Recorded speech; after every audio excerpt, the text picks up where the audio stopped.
So guys almost 45 days रह गए हैं आपके सीएस एग्जामिनेशंस को एंड आप लोग की पढ़ाई कैसी चल रही है मेरे को कमेंट सेक्शन में बताओ। क्या आप लोग बहुत ज्यादा स्ट्रेस्ड आउट फील कर रहे हो? जो प्लान किया था उस हिसाब से चल रहे हो कि नहीं चल रहे हो? Let me know in the comments. By the way 45 days में अब आपको आगे कैसे पढ़ाई करनी है, आपका क्या स्टडी स्ट्रेटेजी होना चाहिए एंड क्या स्टडी रूटीन होना चाहिए, वो मैं आज के वीडियो में कवर करने वाली हूँ। सो इस वीडियो को एंड तक देखना। So yes friends, welcome back to my channel. This is Neha Patel and let's start the video. देखो गाइस, सबसे पहले तो मुझे आप लोग ये बताओ कि आप लोगों के क्लासेस अब तक चल रहे हैं या खत्म हो चुके हैं, क्योंकि इट्स हाई टाइम कि आपके क्लासेस खत्म हो जाने चाहिए। You at least need 45 days to revise, to do self study. But अगर आप लोग के क्लासेस अब तक खत्म नहीं हुए हैं तो what I will suggest you कि अपना जो फोकस है आप वो क्लासेस से हटाओ और अभी अपने सेल्फ स्टडी पर लाओ। क्योंकि देखो, मेरे जो पहले के स्टडी रूटीन वाले वीडियो होते थे, मैं हमेशा बोलती थी क्लासेस पे फोकस करो, पोर्शन कंप्लीट करो, क्लासेस पे फोकस करो, पोर्शन कंप्लीट करो। बट अभी सिर्फ 45 डेज रह गए हैं, अब क्लासेस खत्म। भले वो चल भी रहे हो तो आपका ध्यान क्लासेस पर नहीं होना चाहिए, अब आपका ध्यान आ जाएगा सेल्फ स्टडी पर। इट्स इंपॉर्टेंट कि आप जितना भी पढ़े हो उसको रिटेन कर पाओ। तो मैं ये नहीं बोल रही कि आप क्लासेस अटेंड मत करो, अगर अभी चल रहे हैं तो अटेंड करो, बट फोकस अपना सेल्फ स्टडी पर रखो। Now what is self study? मैं आपको ना एक क्लैरिटी देना चाहती हूँ कि सेल्फ स्टडी में अभी आपको 45 डेज में क्या करना है ताकि आपका प्रोक्रेस्टिनेशन खत्म हो। मतलब क्या होता है ना, जब आपका गोल क्लियर होता है, जब आपको पता होता है क्या करना है, तो प्रोक्रेस्टिनेशन थोड़ा कम हो जाता है। अगर आप कंफ्यूज्ड होते हो, आपको पता ही नहीं आगे कैसे बढ़ना है, तो प्रोक्रेस्टिनेशन होता रहता है। तो सेल्फ स्टडी मतलब क्या? ये 45 डेज में आपको सिर्फ और सिर्फ सेल्फ स्टडी करनी है। That means self study includes revision, it includes solving scanner and it includes writing practice। Self study का मतलब होता है ये तीन चीज, और इसमें सबसे इंपॉर्टेंट चीज है रिवीजन। तो आपको कैसे भी करके रिवीजन करना ही है। अब कैसे रिवीजन करोगे? अगर आप एक ही ग्रुप दे रहे हो तो दिन में मिनिमम 2 सब्जेक्ट्स को रिवाइज करना है, और अगर आप 2 ग्रुप दे रहे हो तो दिन में मिनिमम 4 सब्जेक्ट्स को रिवाइज करना है। सो ये हो गया आपका रिवीजन स्ट्रेटेजी। मैंने आपको बता दिया कि आपको कितने सब्जेक्ट्स एक दिन में रिवाइज करना है। सेकंड में स्कैनर की बात करो तो स्कैनर सॉल्व करने के बहुत तरीके हैं। जब जब आप रिवाइज करते हो, समझो आपको एक चैप्टर पढ़ रहे हो, तो साइड बाय साइड उसी चैप्टर का स्कैनर भी कंप्लीट कर दो, इससे आपका स्कैनर कंप्लीशन हो सकता है। सेकंड, आपको कोई चैप्टर बहुत बोरिंग लगता है, कोई सब्जेक्ट आपको पसंद ही नहीं है, तो आप उसका सिर्फ स्कैनर करके चले जाओ। एटलीस्ट कुछ ना करने से अच्छा आप कुछ तो कर रहे हो। इस तरीके से भी स्कैनर सॉल्व हो सकता है। एंड थर्ड, आप जब राइटिंग प्रैक्टिस करते हो तो स्कैनर को यूज कर सकते हो कि स्कैनर के क्वेश्चंस उठाओ और राइटिंग प्रैक्टिस करो। थर्ड में आती हूँ राइटिंग प्रैक्टिस। ना राइटिंग प्रैक्टिस के भी बहुत तरीके, आप CA, CS, CMA इनके क्वेश्चन पेपर्स उठा सकते हो, इनके गाइडलाइन आंसर्स उठा सकते हो, उसमें से कोई एक क्वेश्चन उठा लो और राइटिंग प्रैक्टिस करो। या फिर आप मॉड्यूल के पीछे जो क्वेश्चंस दिए रहते हैं उसके राइटिंग प्रैक्टिस करो, या फिर मॉड्यूल के पीछे मॉडल क्वेश्चन पेपर्स भी दिया होता है वो राइटिंग प्रैक्टिस करो। राइटिंग प्रैक्टिस तो आप कहीं से भी कर सकते हो, बट मैं बोलूंगी दिन में ना मिनिमम 15 मिनट और मैक्सिमम आधा घंटा आप राइटिंग प्रैक्टिस को दो डेली।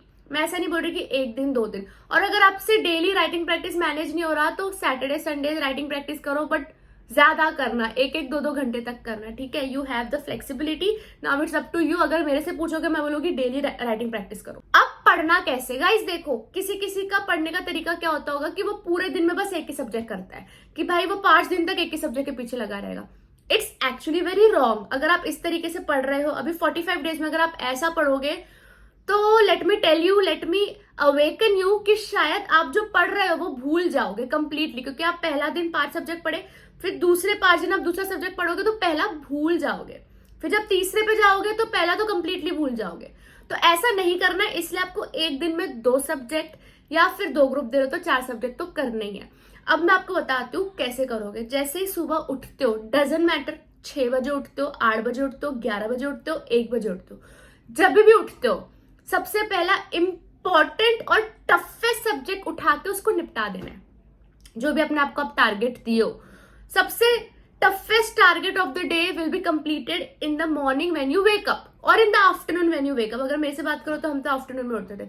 इसके पीछे साइंटिफिक रीजन है। जब आप उठते हो ना, आपके अंदर एक अलग एनर्जी होती है जिससे आपका काम जल्दी हो जाता है। आप ये नोटिस करो। इसलिए जैसे ही उठते हो उस चीज का पूरा फायदा उठाओ। 45 डेज तक सबसे पहले सुबह आप वही काम करोगे जो बहुत टफेस्ट है।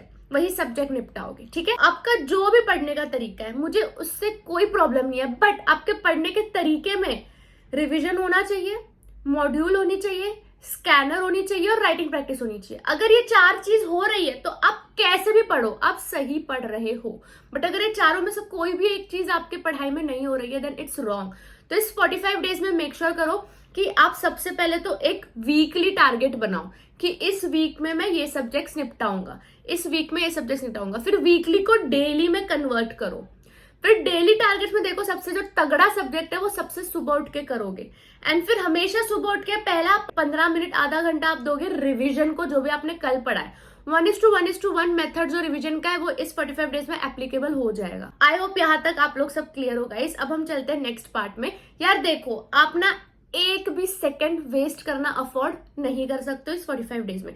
तो आपका घूमने का प्लान है, आपका नाइट आउट का प्लान है, आपके घर पे शादी हो रही है, सब कैंसिल करो। You can't afford a wastage of a single second. तो यार ये सारी चीजें छोड़ दो, जो भी आपका घूमना शूमना है जहां भी, मतलब इट्स हाई टाइम, आपको पोर्शन कंप्लीट करना है। अब अगर आप रैंक लाना चाहते हो तो मेरी बात ध्यान से सुनो। लास्ट के जो दिन होते हैं, मई में होते हैं 31 डेज, तो लास्ट में 20th मई से लेके 31st मई तक अपना कैलेंडर ब्लॉक कर दो। इसमें आप क्या करोगे, जो आपके सब्जेक्ट्स है 2-2 दिन में एक सब्जेक्ट निपटाओगे। या तो कोई सब्जेक्ट बहुत इजी है तो एक दिन में निपटाओ, कोई सब्जेक्ट बड़ा है तो 2 दिन में निपटाओ। 2-2 दिन में पूरा सब्जेक्ट निपटाने की कोशिश करोगे, पूरा सब्जेक्ट विद रिवीजन, फिर मॉड्यूल विद स्कैनर, सब निपटाने की कोशिश करोगे। ये कब हो पाएगा, जब अब भी आप पूरा रिवाइज कर पाते हो। तो एक्चुअली मैं आपको बोलूं तो आपके पास 31st मई तक का टाइम नहीं है, 20th मई तक का टाइम है। 20 मई तक अपना सारा syllabus with revision with scanner complete कर लो। और ये पॉसिबल है यार गाइस, ऐसा नहीं कि पॉसिबल नहीं। अगर आप दिन रात एक कर लेते हो, अच्छे से मेहनत करके सही प्रॉपर में पढ़ते हो, मतलब ऐसा नहीं बोल रहे कि सब कुछ पढ़ना है, जो इंपॉर्टेंट है स्कैनर में पता चल जाएगा आपको कि क्या क्या क्वेश्चंस बहुत बार पूछते हैं, एटलीस्ट वो तो खत्म कर दो 20 मई तक। और ये सिर्फ रैंकर्स के लिए, जिसको रैंक नहीं लानी वो 31 मई तक पढ़ते रहो, है ना। बट जो रैंक चाहते हैं वो 20 मई तक सिर्फ अपना ये रिवीजन, स्कैनर, राइटिंग प्रैक्टिस निपटाएगा। फिर 20 मई के बाद 2-2 दिन में एक सब्जेक्ट पूरा निपटाने की कोशिश करेगा। इससे क्या होगा, जब आपका एग्जाम का दिन आएगा जिसमें आपको 24 घंटे से भी कम टाइम मिलता है रिवाइज करने में, तब आपको बहुत इजी पड़ेगा पूरा सब्जेक्ट निपटाने में, पूरा सब्जेक्ट रिवाइज करने में। एंड गाइस, अगर आपको आपका personal curated self study routine चाहिए तो मैं लिंक पर बायो डाल रही हूँ, आप मेरे 1-on-1 मेंटोरशिप सेशन में एनरोल कर सकते हो। काफी सारे बच्चों ने रिस्पॉन्स दिया है, thank you so much for the response. 20th अप्रैल से ये मेरा मेंटोरशिप सेशन स्टार्ट होने वाला है। सो अगर आपको आपका पर्सनल क्यूरेटेड टाइम टेबल या स्टडी रूटीन चाहिए तो आप डिस्क्रिप्शन पे दिया हुआ गूगल फॉर्म फिल कर सकते हो। Best of luck for studies guys, तब तक हम मिलते हैं दूसरे वीडियो में, बाय।